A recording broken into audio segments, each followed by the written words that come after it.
Vous avez peut-être entendu un avion passer en rase-motte au-dessus des maisons ce mardi 11 octobre à Marie-Galante. Mais on n'est pas à côté de Pôle Caraïbes, alors ça se remarque. C'était le CASA de l'armée. Il s'est posé à Grandbourg. Mais qu'est-il venu faire? On a posé la question. Moi je suis le lieutenant Enguerrand, je suis du 25e régiment de génie de l'air. C'est une unité de l'armée de l'air et de l'espace qui est en charge de toutes les infrastructures aéronautiques en ce qui concerne les pistes.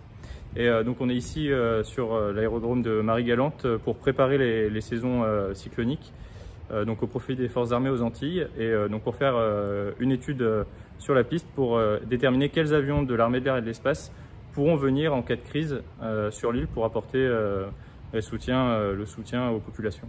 Vous allez rester combien de temps? Donc ici on est là que pour la journée, donc on est venu avec le CASA que vous voyez derrière. Et on repart en fin d'après-midi après avoir terminé notre étude. On va faire des relevés, différents relevés en fait sur la plateforme, à la fois pour déterminer les capacités de portance, donc quels avions peuvent venir, et à la fois pour déterminer son état de dégradation et pouvoir anticiper les travaux qui sont à faire. Si tous les éléments sont bons, on espère pouvoir accueillir surtout des avions bien plus gros comme de la 400M, ce qui permettra forcément d'augmenter la capacité d'emport en fret et donc d'être beaucoup plus efficace lors d'une intervention. Et oui, l'Airbus 400M Atlas pourrait peut-être, en cas de besoin, atterrir ici, à l'aérodrome des Basses. C'est le plus gros avion militaire français, il peut même embarquer des hélicoptères. Et il coûte très cher, 130 millions d'euros estimés. En tout cas, ça ferait une sacrée grosse somme sur la piste de l'aérodrome. Allez, mais revenons-en au CASA. On connaît cet avion tactique militaire, mais le connaît-on si bien que ça? Celui-ci, il est stationné en Guyane, à Cayenne. Voilà, mais c'est un avion très polyvalent qui remplit un grand panel de missions et qui est très pratique puisqu'il peut aller un peu partout. Donc c'est lui effectivement qui nous sert à nous déplacer sur tout l'arc antillais, enfin sur toutes les emprises françaises pour notre campagne d'expertise. Voilà. Ouais. Par exemple, les endroits les plus insolites où on peut faire atterrir ce type. C'est vrai, vous m'avez dit que c'était un couteau suisse parce qu'il n'est pas si grand. Il fait combien en fait? Il mesure combien?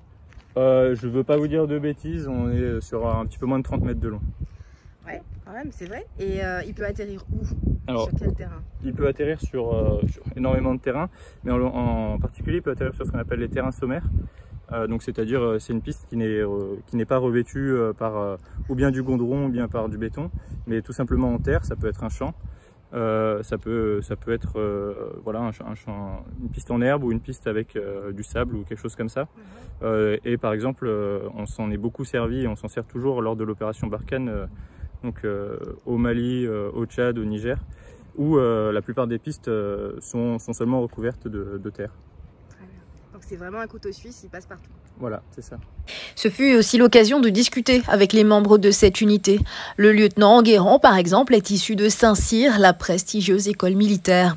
Son capitaine, c'est lui, le capitaine Adrien, d'origine martiniquaise, possède un Master 2 en géomatique, une combinaison de géographie et d'informatique qui connaît aussi bien les théâtres d'opération du Niger, du Sénégal, du Mali.